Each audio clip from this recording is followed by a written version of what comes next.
नमस्कार मित्रों, आज के इस वीडियो में एक बार फिर से आप सभी का बहुत बहुत हार्दिक स्वागत है। हम आशा करते हैं कि आप सभी स्वस्थ होंगे, मस्त होंगे और पूरी तरह से अपनी तैयारी में व्यस्त होंगे। तो मित्रों, आज के इस वीडियो में हम हिंदी साहित्य इतिहास के अंतर्गत एकांकी विधा और एकांकी विधा से संबंधित कुछ महत्वपूर्ण और संभावित प्रश्नों को व्याख्यात्मक तरीके से हल करेंगे और इसके साथ ही ट्रिक की सहायता से याद करने का भी प्रयास करेंगे। तो हम आशा करते हैं कि वीडियो आप सबके लिए बहुत ही महत्वपूर्ण होने वाला है, इसलिए इस वीडियो को आप लोग अंत तक जरूर देखें और जहां पर आपको आवश्यक लगे उसे अपनी नोटबुक में दर्ज करते हुए भी चलें। तो जैसा कि स्क्रीन पर आप देख पा रहे हैं, एकांकी प्रश्नोत्तरी, और आज की इस एकांकी प्रश्नोत्तरी का पहला प्रश्न है कि निम्न में आधुनिक ढंग की प्रथम एकांकी कौन सी है। तो प्रश्न है कि आधुनिक ढंग की प्रथम एकांकी कौन सी है। विकल्प ये कह रहे हैं कि बादल की मृत्यु है, विकल्प बी एक घूंट है, विकल्प सी कारवां, या फिर विकल्प डी नदी प्यासी थी। तो प्रश्न संख्या 1 का जवाब आप सबको देना है। एक बेहतरीन प्रश्न आप सबकी स्क्रीन पर है, स्टार लगाइए और बिल्कुल इसका जवाब दीजिए। तो बिल्कुल तेजी के साथ आप सबका जवाब आया कि सर विकल्प बी को लॉक किया जाए, एक घूंट इज राइट आंसर। बिल्कुल सही जवाब जिन भाई बहनों ने दिया विकल्प बी, तो आप सब बधाई के पात्र हैं और आप सबकी तैयारी बहुत ही अच्छी है। तो निश्चित रूप से आप सब इसको दिमाग में बैठाइए। अब कैसे दिमाग में बैठाएंगे, तो देखिए, बात करें आधुनिक ढंग की जो एकांकी है ना, तो बिल्कुल आधुनिक ढंग की एकांकी सर एक घूंट है। अब किसकी घूंट है? सुख की एक घूंट है, आनंद की एक घूंट है, अमृत की एक घूंट है। तो जो आप दिमाग में बैठा लीजिए वही है। तो सर आधुनिक ढंग की जो प्रथम एकांकी है वो तो एक घूंट है, रस की घूंट, आनंद की घूंट, सुख की घूंट जो है बैठा लीजिएगा। और बात करें तो 1929 में लिखा गया प्रसाद जी द्वारा, है ना, ये ध्यान में रखिएगा। पहली एकांकी है प्रसाद जी द्वारा लिखी गई 1929 में, एक घूंट, ये ध्यान में रखिएगा।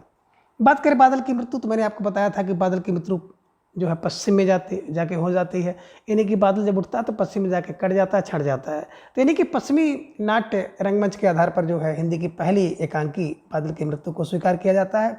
और कारवां, कुछ अन्य लोगों का मानना है कारवां जो है हिंदी की प्रथम एकांकी है, जो कि भुवनेश्वर द्वारा लिखी गई है। ठीक है, तो आई होप विकल्प डी देखेंगे, नदी प्यासी थी, तो बार बार मैं चर्चा कहूँ कि धर्म की प्यासी थी, तो धर्मवीर भारती जी का ध्यान में रखिएगा।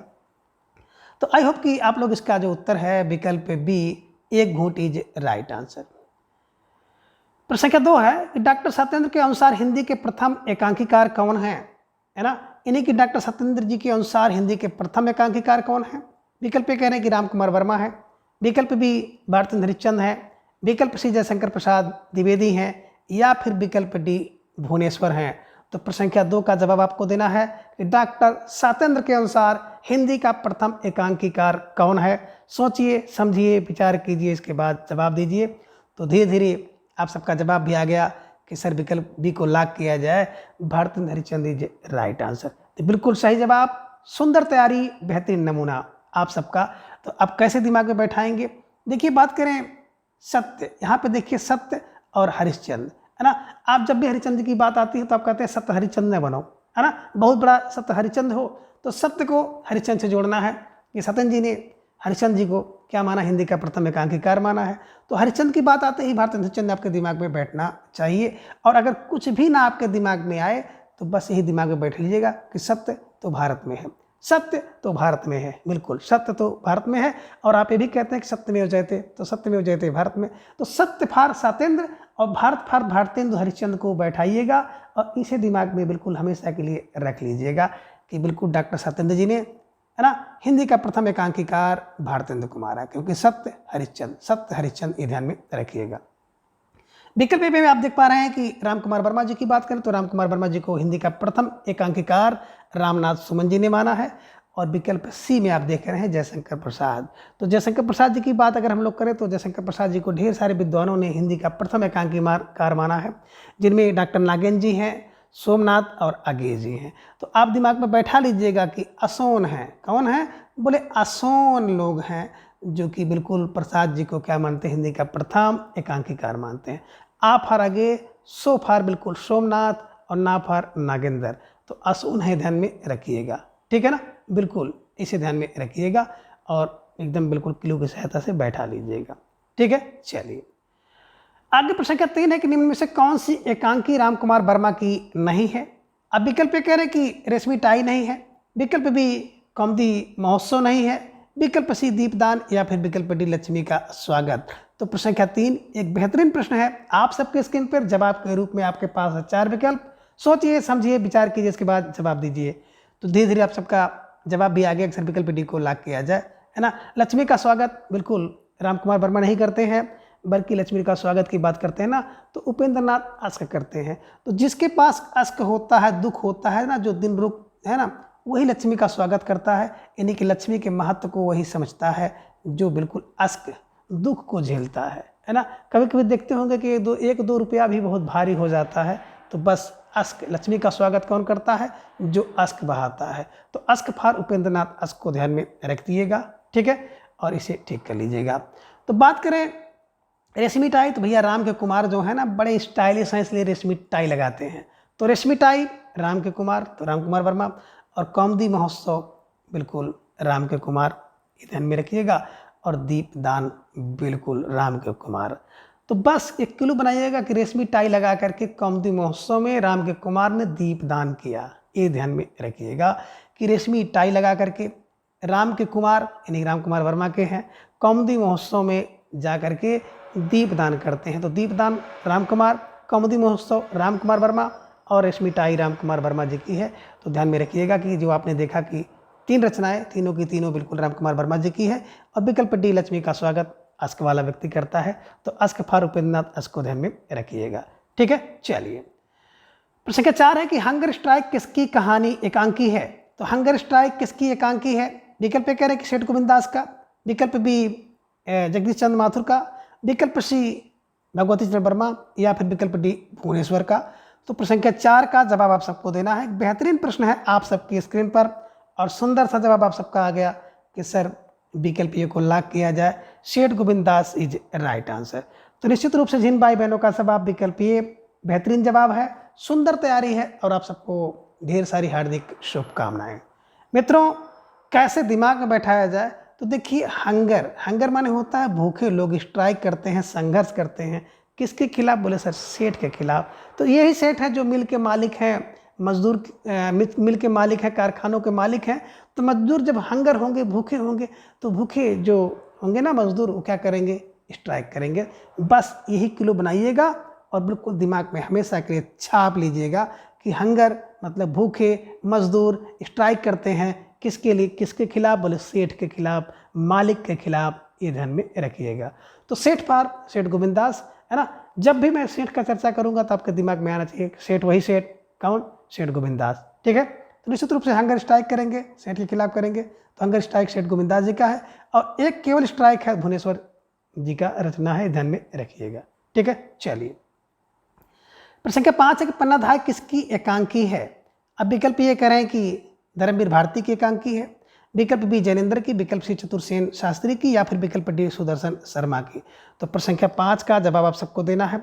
एक बेहतरीन प्रश्न है आप सबके स्क्रीन पर और बिल्कुल आप स्टार लगाइए और इस प्रश्न को बिल्कुल छाप लीजिए और जो आवश्यक चीज़ें हैं ना मित्रों, उसे अपनी नोटबुक में आप दर्ज करते हुए चलिए।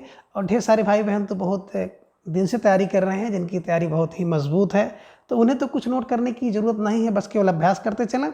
लेकिन ऐसे भी कुछ भाई बहन हैं जो कि अभी नए नए तैयारी करना शुरू किए हैं, हाल ही में उनका बीएड हुआ है, तो बिल्कुल उनके लिए तो बिल्कुल है ना 0 लेवल से क्लास चल रही है। आप लोग बिल्कुल अपनी नोट बनाते हुए चलें और जो तथ्य हैं उसको दिमाग में बैठाते हुए चलें, ठीक है। तो फिलहाल धीरे धीरे आप सबका जवाब भी आना शुरू हो गया कि सर पन्नाधाय बड़ी चतुर है। तो पन्नाधाय बड़ी चतुर है, ध्यान में रखिएगा। तो चतुर फॉर चतुर्सेन शास्त्री जी की रचना है ना। और बड़ी चतुराई के साथ बिल्कुल राजकुमार को उसने बचाया था ना, पन्नाधाय ने टोकरी में रख करके नगर से बाहर निकाल दिया था। तो ये बिल्कुल आप दिमाग में रखिएगा कि पन्नाधाय बहुत चतुर है। तो चतुर फॉर चतुर्सेन शास्त्री को आप दिमाग में बैठा लीजिएगा, स्टार लगाइए और दिमाग में छाप लीजिए, ठीक है। चलिए, बात करें यहाँ पे धर्मवीर भारती जी को, तो आप जान रहे हैं कि नदी है, धर्म क्या है? बोले धर्म तो नदी की प्यासी है। तो नदी की प्यासी है। जैनेन्द्र कुमार का टकराहट एक ध्यान में रखिएगा। सुदर्शन का बिल्कुल आपने देखा है राजपूत की हार, ठीक है। ये दौड़ाते हुए दिमाग में बैठाते हुए बीच बीच में इसकी चर्चा हम लोग करते हुए चलेंगे। प्रश्न संख्या 6 है कि जगदीश चंद्र माथुर की एकांकी कौन सी है ना। प्यारा सा प्रश्न आप सबके स्क्रीन पर है कि जगदीश चंद्र माथुर की कौन सी एकांकी है। विकल्प ये कह रहे हैं कि मेरी बांसुरी, विकल्प बी भोर का तारा, विकल्प सी रीढ़ की हड्डी या फिर विकल्प डी उपयुक्त सभी। तो प्रश्न संख्या 6 का जवाब आप सबको देना है और आप सबका जवाब बिल्कुल सरकारी जवाब आ गया कि सर विकल्प डी को लॉक किया जाए। सरकारी जवाब है ना, आप लोग बिल्कुल कहते हैं कि सर सरकारी जवाब, तो जी फॉर डी फॉर सरकारी जवाब। तो सरकारी जवाब का मतलब है उपयुक्त सभी इज राइट आंसर। और ऐसे प्रश्नों का निर्माण मेरे द्वारा इसलिए भी किया जाता है कि बिल्कुल जगदीश चंद्र माथुर जी की जितनी भी रचनाएं हैं, महत्वपूर्ण रचनाएं हैं, उन सभी महत्वपूर्ण रचनाओं का एक बार रट्टा आप लगा लीजिए, ठीक है ना। तो देखिए बात करें जगदीश चंद्र माथुर जी का जो एकांकी है मेरी बांसुरी, भोर का तारा और रीढ़ की हड्डी, अब कैसे दिमाग में बैठाएंगे। तो देखिए यहाँ पे अगर देखा जाए जगदीश है ना, तो बिल्कुल जगदीश या फिर लीजिए माथुर को, तो मथुरा को लीजिए या जगदीश को लिखिए। तो बस दिमाग में रखिएगा जगदीश हैं तो मेरी बांसुरी, तो मेरी बांसुरी है ना हमेशा बजती है जगदीश के लिए, बस ध्यान में रखिएगा। जब मेरी बांसुरी बजती है तो जगदीश के लिए बजती है, ध्यान में रखिएगा। भोर का तारा होता है भैया, जगदीश की कृपा होती है ना तो भोर में तारा हो जाता है, ध्यान में रखिएगा। और रीढ़ की हड्डी साकुशल है जगदीश की कृपा से, बस ध्यान में रखिएगा, है ना। तो मेरी बांसुरी, भोर का तारा और रीढ़ की हड्डी किसकी, बोले सर जगदीश की, है ना। तो रीढ़ की हड्डी किसकी, रीढ़ की हड्डी टूटी, बोले सर जगदीश की। किसकी बांसुरी बाजी, बोले सर जगदीश की बांसुरी बाजी। और किसका भोर का तारा, बोले जगदीश का भोर का तारा, ठीक है। तो जगदीश को भोर का तारा दिखता है, जगदीश की बांसुरी है और रीढ़ की हड्डी भी जगदीश के है, जगदीश पार जगदीश चंद्र माथुर को ध्यान में रखिएगा। कुछ रचनाओं को आप ऐसे उलझुल तरह की जो ट्रिक बनाइए है ना, मिर्च मसाला लगाइए, उसको जोड़ लीजिए कि मेरी बांसुरी जगदीश ले गया है ना, भोर का तारा जगदीश देखा और रीढ़ की हड्डी बिल्कुल जगदीश की। तो किसकी हड्डी टूटी, रीढ़ की, बोले सर जगदीश की। तो जगदीश पार जगदीश चंद्र माथुर को ध्यान में रखिएगा, ठीक है। चलिए प्रश्न के साथ है कि कारवां एकांकी किसका है ना, इसको बिल्कुल स्टार लगाइए, साधारण सा प्रश्न है और आप सबका जवाब तेजी के साथ इस पर आना चाहिए। विकल्प ए कह रहे उपेंद्र नाथ दास का है, विकल्प बी सेठ गोविंद दास का है, विकल्प सी भुवनेश्वर का, या फिर विकल्प डी जगदीश चंद्र माथुर का। तो प्रश्न संख्या 7 का जवाब आप सबका आ गया कि सर जो कारवां है ना, तो कारवां भुवनेश्वर चला, ध्यान में रखिएगा। कारवां भुवनेश्वर का, ये ध्यान में रखिएगा। भुवन के ईश्वर जो है ना राम जी, तो राम जी का कारवां चलता है, ध्यान में रखिएगा। और आप ये भी कह सकते हैं कि एक कारवां उड़ीसा की राजधानी जो भुवनेश्वर है वहाँ गया, ठीक है। जैसे भी आपके दिमाग में बैठे इसको बैठाने का प्रयास करिएगा, ठीक है। चलिए प्रश्न संख्या 8 है कि निम्न में उपेंद्र नाथ दास का प्रतीकात्मक नाटक कौन सा है।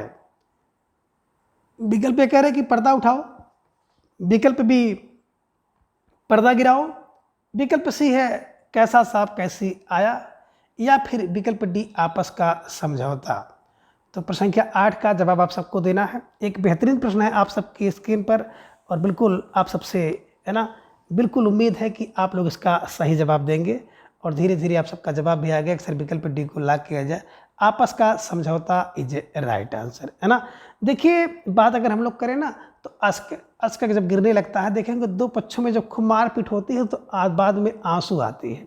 और जब आंसू आ जाती है, आंसू गिरने लगता है ना, तो वो लोग क्या मान लेते हैं कि भैया आप इसका जो प्रतीक है ना कि आंसू जब गिर जाए, दो लोग लड़ाई करें और आंसू गिरने लगे तो आप प्रतीक मान लीजिए कि अब आपस में समझौता हो जाएगा। जब तक दो पक्षों में बहुत भयानक मारपीट ना हो, रक्तपात ना हो, आंसू ना गिरे, तब तक समझौता नहीं होता है। तो ये ध्यान में रखिएगा कि बिल्कुल जब अश्क आ जाए, दो पक्षों में मारपीट हो जाए, अश्क आ जाए, खून खराबा हो जाए, तो आपको प्रतीक मिल गया कि अब आपस में समझौता हो जाएगा, ठीक है ना। और जब आप बिल्कुल विद्यार्थी जीवन में रहे होंगे ना, तो छोटी छोटी बात जैसे कि सीट के लिए लड़ाई होती है और इतनी भयानक लड़ाई हो जाती है, कोई किसी का कॉलर पकड़ के फाड़ दिया, कोई किसी का बिल्कुल बाल पे हाथ डाल दिया, किसी का टकला बजा दिया, तो इतने भयानक मारपीट हो जाती थी कि उसमें कब तक आंसू आने लगता था, अश्क आने लगता था। और जब अश्क आने लगता था तब एक प्रतीक मिल जाता था कि भैया अब आपस में समझौता हो जाएगा, क्योंकि एक बहुत मजबूत पड़ जाता है, एक थोड़ा सा कमज़ोर पड़ जाता है, तो फिर वहाँ पे दोनों लोग आपस में समझौता कर लेते हैं। तो ये ध्यान में रखिएगा कि आपस में जो समझौता है ना, ये उपेंद्र नाथ अश्क जी का प्रतीकात्मक नाटक है, ठीक है, एकांकी है, ठीक है। चलिए पर्दा गिराओ, तो भैया पर्दा गिराओ, अश्क है ना, जब अश्क आने लगता है लोग कहते पर्दा गिरा दो, और जब अश्क बिल्कुल खत्म हो जाए तो कहते पर्दा उठा दो। तो कैसा सांप कैसी आया है कि दोनों आंसू गिरा रहे हैं, साहब भी हैं, साहब और उनकी आया दोनों आंसू गिरा रहे हैं। तो कोई भी व्यक्ति देखेगा कि बोलेगा कैसा सांप कैसी आया है, दोनों लोग बिल्कुल आंसू गिरा रहे हैं, आंसू गिरा रहे हैं, ठीक है, चलिए। और आपस का समझौता बिल्कुल तब होता है जब असका आ जाता है। तो ये सब बिल्कुल क्लू है और इन सभी क्लू का जो वास्तविकता से कोई संबंध नहीं है, ना ही किसी राजनीतिक गतिविधि से कुछ लेन देन है। बस आसानी से आपके दिमाग में बैठ जाए, एकमात्र यही प्रयास है। और आप सबको बिल्कुल बेहद पसंद आ रहा है, तो इसके लिए भी मुझे बड़ी खुशी होती है। और जो कुछ भी हो रहा है बिल्कुल सब आप सबके स्नेह, विश्वास और है ना सहयोग से चल रहा है। ठीक है, चलिए आगे प्रश्न क्या है कि विष की पुड़िया किसकी एकांकी है। अब विष की पुड़िया एकांकी बड़ी खतरनाक एकांकी है कि विष की पुड़िया किसकी एकांकी है। विकल्प ए कह रहे हैं कि उदय शंकर भट्ट की है, विकल्प बी सेठ गोविंद दास की, विकल्प सी विष्णु प्रभाकर की, या फिर विकल्प डी धर्मवीर भारती की। तो भैया विष की पुड़िया किसकी एकांकी है, इसका जवाब आपको देना है। प्रश्न संख्या 9 आप सबकी स्क्रीन पर बड़ी खतरनाक है और आप सबका जवाब भी धीरे धीरे आ गया कि सर विकल्प को लॉक किया जाए। Upendra Nath Uday Shankar Bhatt is right answer, है ना, बिल्कुल। अब कैसे दिमाग में रखेंगे, तो देखिए सर कभी कभी लोग कहते हैं ना कि बिल्कुल विष की पुड़िया है। गांव समाज में देखे होंगे कुछ औरत या अब औरतों को ही कहेंगे क्योंकि पुड़िया है, विष का पूड़ा तो है नहीं, तो विष की पुड़िया। देखे होंगे गाँव में कुछ लोग ऐसे होते हैं कि खासतौर से महिलाएँ होती हैं कि बिल्कुल वो झगड़ा लेने के लिए समझिए तैयार रहती हैं। कोई अगर कुछ बोल दिया तो तुरंत उसका जवाब वो तुनक के देंगी। तो बस कुछ लोग कहते हैं भैया ये विष की पुड़िया हैं, अगर कुछ बोल दिए, कुछ कह दिए तो भट्ट से उत्तर दे देंगी और ऐसा बोलेंगे कि जहर है बोलेंगी। तो जहर बोलना विष की पुड़िया ये ध्यान में रखिएगा। और अब हम ज़्यादा हिंट नहीं करेंगे, आपके अगल बगल में कोई होगा तो आप बिल्कुल उसको जोड़ लीजिएगा कि यही विष की पुड़िया हैं, है ना। तो बिल्कुल जैसे आप उनको कुछ बोलें, किसी को कुछ बोलें, हाँ से ही दीजिए। तो अच्छा अब ऐसे लोग कम हैं, बुजुर्ग लोग थे, धीरे धीरे अब उनकी जो वांट थी ऊपर निकल चुकी है, तो लोग ऊपर जा रहे हैं और संख्या इनकी कम हो रही है। नहीं तो आप बिल्कुल हंस रहे हो, खेल रहे हो, कोई काम कर रहे हो और आप कुछ बोल दिए तो जो विष की पुड़िया लोग होते थे मतलब समाज में थोड़ा सा बुढ़िया लोग होते थे, वो भट्ट से क्या करते थे, कुछ जहरा उगल देते थे। ये ध्यान में रखिएगा। तो विष की पुड़िया का मतलब होता है कि जहर उगलना भट्ट से, विष की पुड़िया भट्ट से। तो भट्ट फार उदय शंकर भट्ट को जोड़ लीजिएगा, बाल कृष्ण भट्ट को मत जोड़िएगा, ठीक है। तो भट्ट से उदय हो गया विष की पुड़िया का, ऐसे दिमाग में रख लीजिएगा और बिल्कुल ठीक है। चलिए आगे प्रश्न संख्या 10 है कि वह मरा क्यों एकांकी किसकी है। विकल्प ये कह रहे हैं कि जगदीश चंद्र माथुर की है, विकल्प बी सेठ गोविंद दास का, विकल्प सी गणेश प्रसाद द्विवेदी, या फिर विकल्प डी भगवती चरण वर्मा का। तो प्रश्न संख्या 10 का जवाब आप सबको देना है कि वह मरा क्यों एकांकी किसकी है। अब वह मरा क्यों एकांकी किसकी है, तो बिल्कुल जवाब आपको देना है और आपके स्क्रीन पर रुक गया है। तो मरा क्यों, ये भी देखिए खतरनाक प्रश्न है, बच के रहना रे बाबा और जवाब दीजिए सोच समझ कर। तो बिल्कुल आप सबका जवाब भी आ गया कि सर कहाँ से प्रश्न था ये। तो बिल्कुल विकल्प बी सेठ Govind Das is right answer, है ना। तो सेठ गोविंद दास की बात करते हैं कि वह मरा क्यों, है ना, वह मरा क्यों। अब देखिए प्रश्न बन रहा है, बिल्कुल सही जवाब आपने दे दिया, लेकिन कैसे दिमाग में बैठा है। तो वह मरा क्यों, भाई अच्छा खासा सेठ है, धन है, दौलत है, सब कुछ है, फिर वह क्यों मरा। कभी कभी देखते होंगे ना कि जो गांव का बहुत प्रतिष्ठित व्यक्ति है, सम्मानित व्यक्ति है, धन दौलत सब कुछ है, तो लोग कहते हैं वो काहे मर गए, क्यों मर गए भाई, उनको कौन सी कमी थी, धन दौलत सब कुछ भरी है, सेठ व्यक्ति है, तो सेठ व्यक्ति वह क्यों मरे, वह क्यों मरे, सेठ व्यक्ति है। तो वैसे इसे दिमाग में रखिएगा, वह क्यों मरे, वो तो भैया अच्छे खासे सेठ थे। तो सेठ की बात आते ही सेठ गोविंद दास को आप बैठा लेंगे, ठीक है। तो वह मरा क्यों, वो तो अच्छा खासा सेठ थे, अच्छे खासे, है ना, प्रतिष्ठा थी, सम्मान था, धन दौलत वैभव आदि सब कुछ थी, तो फिर वह क्यों मरे, ठीक है। चलिए आगे प्रश्न संख्या 11 है कि शारदिया नाटक किसका है। विकल्प कह रहे हैं कि चतुर्सेन शास्त्री का है, विकल्प बी जगदीश चंद्र माथुर का है, विकल्प सी जैनेन्द्र कुमार का है, या फिर विकल्प डी गिरिजा कुमार माथुर का। तो प्रश्न संख्या 11 का जवाब आप सबको देना है कि शारदिया एकांकी किसका है ना। और धीरे धीरे आप सबका जवाब भी आना शुरू हो गया कि सर विकल्प बी को लॉक किया जाए, जगदीश चंद्र माथुर इज राइट आंसर। और मैंने आपको एक क्लू बताया था ना कि कोस पर दशरथ नंदन, कोस पर दशरथ नंदन। तो को से कुड़ाक, सा से शारदिया, है ना, पा से पहला राजा, रा से रघुकुलरीत और अंत में दशरथ नंदन।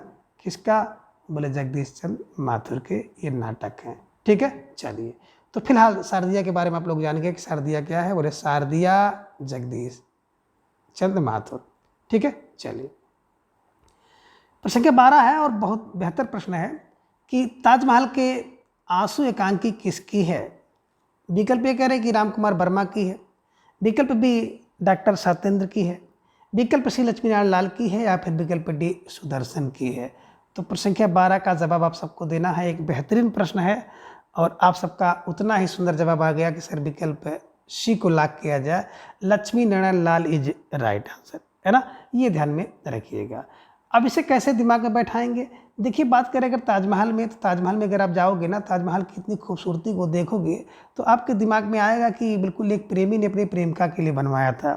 शाहजहाँ के बारे में आप जान रहे हैं ना, तो बिल्कुल इसमें है भी शाहजहाँ के व्यक्तित्व का वर्णन इसमें किया गया है, यानी कि उसी की विषय वस्तु है ना। अब देखिए ताजमहल के आंसू की बात करते हैं। ताजमहल से जब आंसू गिरेंगे ना, जब देखने के बाद, तो आंसू लाल लाल गिरते हैं। और लाल लाल को बस दिमाग पे रखिएगा, लक्ष्मी नारायण लाल। जब भी लाल लाल बात आती है तो लाल लाल फॉर लक्ष्मी नारायण लाल, है ना। तो ताजमहल के आंसू लाल लाल ध्यान में रखिएगा। ताजमहल में जब आंसू गिरते हैं ना, तो बिल्कुल लाल लाल आंसू गिरते हैं, खून के आंसू गिरते हैं, तो ध्यान में रख लीजिएगा, खून के लाल लाल आंसू गिरते हैं। तो लाल लाल का मतलब हो गया लक्ष्मी नारायण लाल, ध्यान में रखिएगा और इसे ऐसे दिमाग में बैठा लीजिएगा। एक रचना आपको देखने को मिलती है कि ताजमहल का टेंडर। तो ताजमहल का टेंडर एक नाटक विधा है और आप कह सकते हैं किसका है, तो बिल्कुल अजय शुक्ला का है। ध्यान में रखिएगा कि ताजमहल का टेंडर किसने लिया, अजय शुक्ला ने लिया। और एक रचना इसी से मिलती जुलती है, दूसरा ताजमहल। और मैंने आपको बताया था कि दूसरा ताजमहल तो नसीरी व्यक्ति बनाएगा, नसीरी शर्मा, नासिरा शर्मा, है ना, नसीरा, तो नासिरा शर्मा को ध्यान में रखिएगा। और बिल्कुल ताजमहल से संबंधित जो है ना मेमोरी के आधार पर कुछ प्रश्न थे, बिल्कुल उसकी जी चर्चा हो गई। तो आई होप कि बिल्कुल आप इसे कंठस्थ कर लिए होंगे और अपनी नोटबुक में दर्ज कर लिए होंगे। ठीक है, चलिए प्रश्न संख्या 13 है कि तेरी पिकनिक, 13 को तेरी कहते हैं ना, तेरी पिकनिक एकांकी किसकी है। यानी कि प्रश्न संख्या 13 है कि पिकनिक एकांकी किसकी है। विकल्प ए कह रहे हैं कि डॉक्टर सत्येंद्र की, विकल्प बी विष्णु प्रभाकर की, विकल्प सी है जैनेन्द्र कुमार की, या फिर विकल्प डी गिरिजा कुमार माथुर की। तो बिल्कुल पिकनिक एकांकी किसकी है ना। प्रश्न संख्या 13 का जवाब आप सबको देना है। और धीरे धीरे आप सबका जवाब आ गया कि सर पिकनिक में जा, पिकनिक में जा, अब पिकनिक में जा फर गिरिजा। ध्यान में रखिए, कहाँ जा, बोले मथुरा जा, है ना। अगर आपको पिकनिक करना है तो पिकनिक में कहाँ जाओ, बोले पिकनिक में जा मथुरा, जा मथुरा। तो जा फार गिरिजा, मथुरा फार माथुर, ध्यान में रखिएगा। जगदीश चंद्र माथुर को मत करिएगा, गिरिजा कुमार माथुर को करिएगा। और आप ये भी कह सकते हैं पिकनिक में कोई व्यक्ति था ना जो गिर गया, पिकनिक पे कोई व्यक्ति मथुरा गया तो जाके वहाँ गिर गया, तो पिकनिक में गिर गया जाके मथुरा, है ना। बस ध्यान में रखिएगा और इसे इसे बैठाने का प्रयास करिएगा। ठीक है, चलिए आगे प्रश्न संख्या 14 है कि मेघ की छाया, लाउड स्पीकर और उम्र कैद किसकी एकांकी है। बड़ी महत्वपूर्ण एकांकी आपके स्क्रीन पे है प्रश्न संख्या 14 में कि मेघ की छाया, लाउड स्पीकर और उम्र कैद किसकी एकांकी है। विकल्प कह रहे कि धर्मवीर भारती की है, विकल्प बी गिरिजा कुमार माथुर का, विकल्प सी भुवनेश्वर, या फिर विकल्प डी उदय शंकर भट्ट की। तो प्रश्न संख्या 14 का जवाब आप सबको देना है। बहुत बेहतरीन प्रश्न है और आप सबका जवाब भी धीरे धीरे आना शुरू हो गया कि सर विकल्प बी को लॉक किया जाए, Girija Kumar Mathur is right answer, है ना। तो बिल्कुल मेघ की छाया देखकर कोई व्यक्ति गिर गया और कोई व्यक्ति बिल्कुल लाउड स्पीकर देखकर गिर गया, है ना। तेजी के साथ जैसे कोई आपके कान में आके लाउड स्पीकर बजा दे तो क्या होगा, व्यक्ति गिर जाएगा। तो गिरना मतलब गिरिजा कुमार माथुर, ध्यान में रखिएगा। और उम्र कैद किसी को हो जाए और खबर मिल जाए तो व्यक्ति गिर जाता है, ये ध्यान में रखिएगा, है ना। तो मेघ की छाया में व्यक्ति गिर गया, लाउड स्पीकर की आवाज़ सुनकर गिर गया, उम्र कैद हो गई तो भैया गिर गया। तो गिर जा ध्यान में रखिएगा कि गिरिजा कुमार माथुर जी का एकांकी है, ये ध्यान में रखिएगा। ठीक है, चलिए प्रश्न संख्या 15 के निम्न उपेंद्रनाथ अश्क का एकांकी है, यानी कि उपेंद्रनाथ अश्क की एकांकी कौन सी है। विकल्प कह रहे कि लक्ष्मी का स्वागत, पापी और जोग, विकल्प बी में कह रहे हैं स्वर्ग की झलक, अधिकार का रक्षक, विकल्प सी कह रहे हैं आपस का समझौता और चौराहे, या फिर विकल्प डी उपयुक्त सभी। तो प्रश्न संख्या 15 का जवाब आप सबको देना है और बिल्कुल आप सबका सरकारी जवाब आ गया कि सर विकल्प डी को लॉक किया जाए। तो विकल्प डी उपयुक्त सभी इज राइट आंसर, है ना। बिल्कुल इस प्रश्न का जो निर्माण करने का मेरा उद्देश्य था कि बिल्कुल उपेंद्रनाथ अश्क जी के जितने भी महत्वपूर्ण एकांकी है ना, उसका एक बार चक्कर आप कर लें, उसकी एक बार परिक्रमा कर लें। ठीक है, तो बिल्कुल। अब देखिए लक्ष्मी का स्वागत कौन करता है, बोले सर लक्ष्मी का स्वागत अस्क वाला व्यक्ति करता है। दूसरा अस्क कौन बहाता है, बोले पापी व्यक्ति जब पकड़ा जाता है ना, या अंतिम समय उसका आता है, तो अपने समय को सोच करके पापी व्यक्ति अस्क बहाता है। तो अस्क फार उपेन्द्रनाथ अस्क। और किसी को जोक पकड़ लेना, तो जोक पकड़ लिया और जैसे जोक दिखाई दिया तो व्यक्ति अस्क बहाना शुरू करने लगता है, रोना धोना शुरू कर देता है, ये ध्यान में रखिएगा। और स्वर्ग की झलक, कोई व्यक्ति बहुत परेशान हो, ट्रेबल में हो, मुसीबत में हो, और उसको कोई स्वर्ग की झलक दिखला दे कि बस भैया आपका सिलेक्शन समझो हो ही गया, है ना, अब आप नौकरी पा गए हो, तो बस इतना व्यक्ति खुशी हो जाता है कि उसके खुशी के आंसू निकलने लगते हैं, तो स्वर्ग की झलक में अस्क आने लगते हैं। और अधिकार का रक्षक, ये भी बिल्कुल अस्क के हैं, तो बिल्कुल अधिकार के रक्षक को देख करके भी अस्क आने लगता है। कोई आपके अधिकार का रक्षा करने के लिए आपके साथ खड़ा हो जाए और आपके अधिकार की रक्षा कर दे, तो उसके लिए भी अस्क आने लगता है। और आपस में समझौता कब होता है, जब अस्क आ जाता है। अभी हम लोग चर्चा कर रहे थे कि विद्यार्थी जीवन में मारपीट हो जाती थी, मारपीट होने के बाद जब दोनों पक्ष रोने धोने लगते थे तो आपस में समझौता हो जाता था, और आपस का समझौता एक प्रतीक था कि बिल्कुल अब शांति हो जाएगी। तो प्रतीक फार प्रतीकात्मक एकांकी है, ध्यान में रखिएगा। और चरवाहे भैया बहुत अस्क करते हैं, ठीक है। तो कहने का आशय है कि अस्क जी द्वारा लिखे गए सभी एकांकी हैं, इसलिए इसको चर्चा करना जरूरी था। तो बिल्कुल आई होप कि इसे बिल्कुल कंठस्थ करने का आप लोग प्रयास करेंगे, ठीक है। चलिए, प्रश्न का 16 है कि बड़े आदमी की मृत्यु एकांकी किसकी है। विकल्प कह रहे हैं कि भुवनेश्वर की है, विकल्प बी उपेन्द्रनाथ अस्क की है, विकल्प सी उदय शंकर भट्ट की है, या फिर विकल्प डी जगदीश चंद्र माथुर की। तो प्रश्न संख्या 16 का जवाब आप सबको देना है। एक बेहतरीन प्रश्न है आप सबके स्क्रीन पर कि बड़े आदमी की मृत्यु एकांकी किसकी है। तो बिल्कुल आप सबका जवाब भी आ गया कि सर विकल्प सी को लॉक किया जाए, Uday Shankar Bhatt is right answer, ठीक है ना। तो अभी आपने एक प्रश्न देखा था, है ना, कि 16 प्रश्न की आप देख रहे हैं बड़े आदमी की मृत्यु, और इसके पहले आपने एक प्रश्न देखा था कि वह मरा क्यों, है ना, वह क्यों मरा। तो वह क्यों मरा भाई, वह तो सेठ आदमी था, क्यों मर गया, तो सेठ गोविंदास का है। और बड़े आदमी की मृत्यु, बिल्कुल बोले भैया बड़े आदमी की मृत्यु तो भट्ट से हो गई, भट्ट से, है ना। बड़े आदमी का उदय भट्ट से हुआ और भट्ट से उसकी मृत्यु भी हो गई, है ना। देखे होंगे कुछ व्यक्ति ऐसे होते हैं ना, बड़े तेजी के साथ उन बड़े आदमी बन जाते हैं, तो उनका उदय हो जाता है, और जितने तेजी से उनका उदय होता है उतने तेजी से ही उनकी मृत्यु हो जाती है। बीमारी हमारी, टेंशन, हार्ट अटैक होता है ना, बड़े व्यक्ति को बहुत जल्दी हार्ट अटैक होता है। तो ये ध्यान में रखिएगा कि बड़े व्यक्ति थे, उनको हार्ट अटैक आया, भट्ट से उनकी मृत्यु हो गई, ठीक है। चलिए, तो ये क्लू रखिएगा और इसी की सहायता से याद करने का प्रयास करिएगा, ठीक है। चलिए, अब देखिए आगे है प्रश्न संख्या 17 की रीढ़ की हड्डी एकांकी किसकी है। विकल्प कह रहे हैं कि विकल्प ए जगदीश चंद्र माथुर की है, विकल्प बी गणेश प्रसाद द्विवेदी का है, विकल्प सी विष्णु प्रभाकर, या फिर विकल्प डी सुदर्शन का। तो प्रश्न संख्या 17 का जवाब आप सबको देना है, और धीरे धीरे आप सबका जवाब भी आ गया कि सर रीढ़ की हड्डी ना बिल्कुल किसकी है, बोले जगदीश चंद्र माथुर की है।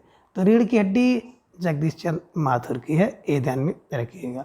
और आप ये भी कह सकते हैं ना भैया किसी भी व्यक्ति की जो रीढ़ की हड्डी है ना, तो रीढ़ की हड्डी जगदीश है ना। तो रीढ़ की हड्डी कौन है, बोले सर जगदीश, ये ध्यान में रखिएगा, है ना। हमारे आप सभी की रीढ़ की हड्डी कौन है, जगदीश है। और रीढ़ की हड्डी अगर नहीं है, बैकबोन, तो समझिए व्यक्ति, है ना, बिल्कुल खड़ा नहीं हो सकता है, आपका शरीर लोथड़ा की तरह गिर जाएगा। तो वही संभाले हुए, वही सहारा दिए हुए हैं, वही रीढ़ की हड्डी है, सहारा है, ये ध्यान में रखिएगा। वही हमें आपको खड़ा किए हुए हैं, वही हमें आपको एक उम्मीद दिए हुए हैं, जगदीश। बस ये क्लू बनाइएगा कि रीढ़ की हड्डी है, रीढ़ के सहारा है ना, उन्हीं के सहारे हम लोग खड़े हैं, किसके, बोले जगदीश के। तो जगदीश का मतलब जगदीश चंद्र माथुर को ध्यान में रखिएगा। रीढ़ की हड्डी जगदीश, रीढ़ की हड्डी जगदीश, ठीक है। चलिए, आगे प्रश्न संख्या 18 है कि निम्न में कौन सा एकांकी जगदीश माथुर का है। अब कह रहे हैं कौन सा एकांकी जगदीश चंद्र माथुर का है।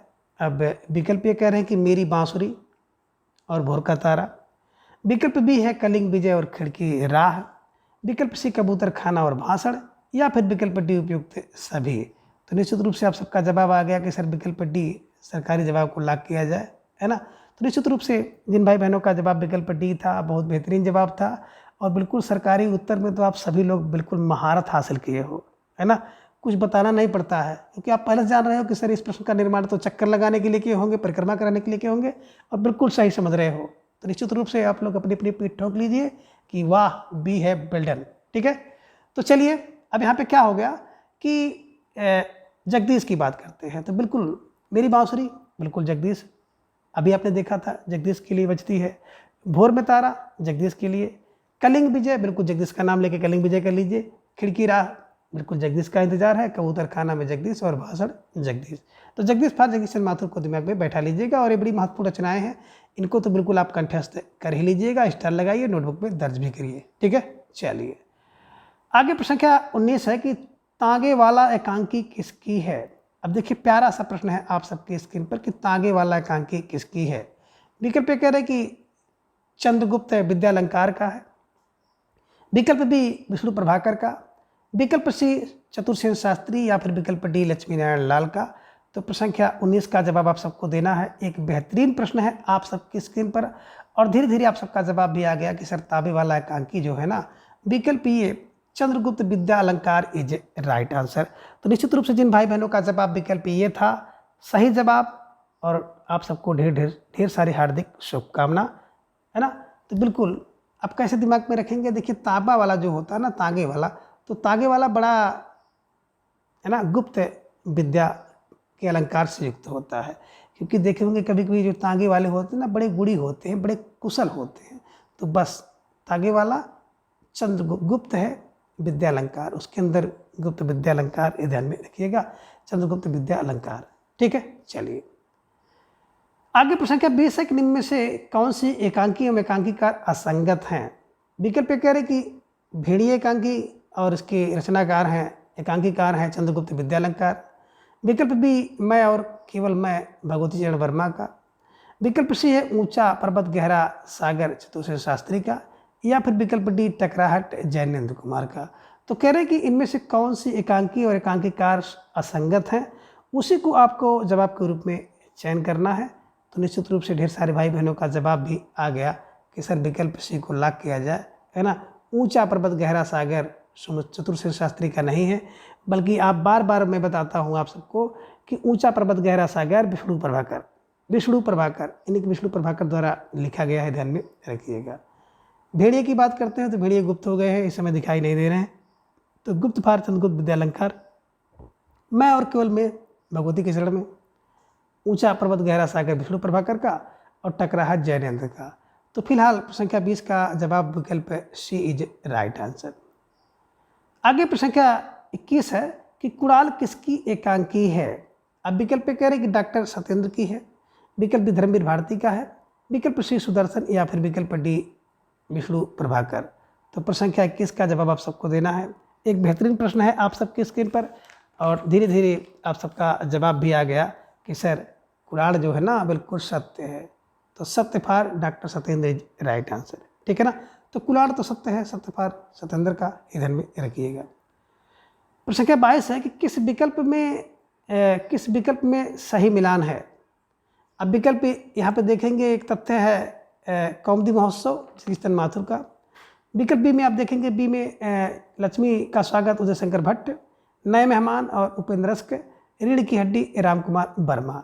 तो इसको आप सही से मिला लीजिए।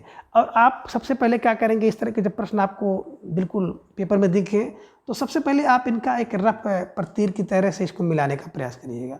जैसे हमने बताया था कौमुदी महोत्सव राम के कुमार करते हैं, दीपदान राम के कुमार करते हैं, रेशमी टाई राम के कुमार, तो राम कुमार कौमुदी महोत्सव राम कुमार वर्मा का हो गया। तो बिल्कुल ये का 4। ठीक है, अब देखिए 1 का 4 और कहीं है नहीं, तो आपका तो ऐसे मिल गया। लक्ष्मी का स्वागत कौन करता है, बोले भैया जी लक्ष्मी का स्वागत तो वही करता है जो अस्क बहाता है। तो अस्क फार बी का 3। नए मेहमान अगर आ जाते हैं तो भैया नए मेहमान कब आते हैं, नए मेहमान का उदय हो गया भट्ट से, तो भट्ट फार है ना उदय शंकर भट्ट, बिल्कुल है ना, सी का 2। और रीढ़ की हड्डी जगदीश है भैया, हमारे आपकी रीढ़ की हड्डी यानी कि सहारा आसरा है ना, कौन है, जगदीश है। तो ये ध्यान में रखिएगा। और प्रश्न संख्या 22 के विकल्प सी को बिल्कुल एकदम सही कर लीजिए, कंठस्थ कर लीजिए। ए का 4, बी का 3, सी का 2 और डी का 1। ठीक है, चलिए आगे प्रश्न संख्या 23 है कि मातृ मंदिर एकांकी किसकी है। विकल्प कह रहे कि विष्णु प्रभाकर की है, विकल्प बी लक्ष्मी नारायण लाल की है, विकल्प सी हरकृष्ण प्रेमी की है, या फिर विकल्प डी सेठ गोविंद दास की। तो प्रश्न संख्या 23 का जवाब आप सबको देना है। बेहतरीन प्रश्न है और सुंदर सा जवाब सबका आ गया कि सर विकल्प सी को लॉक किया जाए, हरिकृष्ण प्रेमी इज राइट आंसर। देखिए जो मात्र का मंदिर होता है ना, बिल्कुल बिल्कुल हरिकृष्ण प्रेमी के जैसा होता है, ध्यान में रखिएगा। और बात करें कि मंदिर की, तो हरिकृष्ण प्रेमी द्वारा कई मंदिर नाम से कई एकांकी लिखी गई हैं, जिनमें मात्र मंदिर आप देख पा रहे हैं। इसी तरह से एक इनका है राष्ट्र मंदिर, इसी तरह से इनकी एक रचना है न्याय मंदिर, और इनकी है वाणी मंदिर। तो मैंने क्लू बनाया था मारा मनवा, मारा मनवा। अब मारा मनवा तो माँ से मातृ मंदिर, रा से बिल्कुल आप देखेंगे तो राष्ट्र मंदिर, माँ से है ना राष्ट्र मंदिर, मान मंदिर, राष्ट्र मंदिर, और मारा मनवा, न्याय मंदिर और वाणी मंदिर, इधर में रखिएगा। तो आपने देखा कि मातृ मंदिर की मोटी मोटी बात एक क्लू है कि मारा मनवा, ठीक है ना। तो मातृ मंदिर, राष्ट्र मंदिर, मान मंदिर, न्याय मंदिर और वाफार वाणी मंदिर, ये ध्यान में रखिएगा। 5 मंदिर हैं, मारा मनवा, मातृ मंदिर, राष्ट्र मंदिर, और फिर इसके बाद मान मंदिर और न्याय मंदिर, वाणी मंदिर, ठीक है ना। अब इनसे क्या होगा, मारा मनवा से प्रेम है, प्रेम का मतलब हरिकृष्ण प्रेमी, ध्यान में रखिएगा, ठीक है। चलिए आगे प्रश्न संख्या 24 है कि अशोक वन एकांकी किसकी है। विकल्प कह रहे कि लक्ष्मी नारायण लाल की है, या फिर विकल्प बी लक्ष्मी नारायण मिश्र की, विकल्प सी सुदर्शन, या फिर विकल्प डी सेठ गोविंद दास की। तो प्रश्न संख्या 24 का जवाब आप सबको देना है, और आपका सुंदर जवाब आया कि सर विकल्प बी को लॉक किया जाए, Lakshmi Narayan Mishra is right answer, है ना। अब देखिए अशोक वन में कौन बोले, अशोक वन में तो लक्ष्मी नारायण को मिली, मिश्र फार मिली, ध्यान में रखिएगा, मिश्र मिली, है ना। तो अशोक वन में लक्ष्मी नारायण को मिश्र माने मिली, है ना, ये ध्यान में रखिएगा, ठीक है। ऐसे दिमाग में रखिएगा कि अशोक वन में लक्ष्मी नारायण को मिली, ठीक है। चलिए आगे प्रश्न संख्या 25 है कि निम्न में कौन सी एकांकी विष्णु प्रभाकर की नहीं है। तो बिल्कुल प्रश्न संख्या 25 का जवाब आप सबको देना है। एक बेहतरीन प्रश्न है आप सबके स्क्रीन पर, और धीरे धीरे आप सबका जवाब भी आना शुरू हो गया कि सर प्रश्न संख्या 25 का विकल्प डी को लॉक किया जाए, उम्र कैद जो है वो विष्णु प्रभाकर की रचना नहीं है, बल्कि जब व्यक्ति क्या हो जाता है, उम्र कैद उसको हो जाता है और ये सुनता है तो गिर जाता है, तो गिरजा कुमार माथुर का है, ये ध्यान में रखिएगा।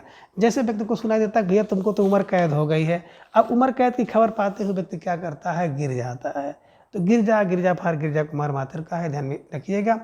इंसान बिल्कुल विष्णु प्रभाकर, वह दोषी था तो विष्णु प्रभाकर, और 10 बजे रात को, ठीक है ना। कह रहे हैं कि वह इंसान क्या दोषी था जो 10 बजे रात को मिलेगा, कहे भैया इसको तो विष्णु जाने, प्रभाकर जाने, ये ध्यान में रखिएगा। और इसे ऐसे दिमाग में बैठाने का प्रयास करिएगा कि वह इंसान विष्णु जाने, वह दोषी था विष्णु जी जाने, 10 बजे रात को विष्णु जी जाने, तो बस विष्णु फार विष्णु प्रभाकर को आप ऐसे बैठाने का प्रयास करिएगा, और इन सभी रचनाओं को बिल्कुल इसी तरह से कंठस्थ कर लीजिएगा। आज की इस वीडियो में बस इतना। अगले वीडियो में हम इसके अगले भाग को जानेंगे, और प्रत्येक दिन सुबह 7 बजे हिंदी साहित्य इतिहास के प्रश्नोत्तरी के लिए, और प्रत्येक दिन शाम को 3:40 पर हिंदी व्याकरण की प्रश्नोत्तरी के लिए आप मेरे साथ जुड़ें। और इसके साथ ही प्रत्येक दिन रविवार को एक क्लास रहती है, केवल सुबह 7 बजे 125 टीजीटी पीजीटी हिंदी के पाठ्यक्रम पर आधारित। तो आप सबसे आग्रह कि आप सब बिल्कुल इन सभी कक्षाओं में जुड़ करके अपनी जो तैयारी है उसको जांचिए, परखिए, मजबूत करिए। तो मित्रों आप सबसे आग्रह है कि आप सब इसी तरह से चैनल पर अपना प्रेम, स्नेह और विश्वास जताते रहें। अलविदा, कोट कोट धन्यवाद और बाय बाय।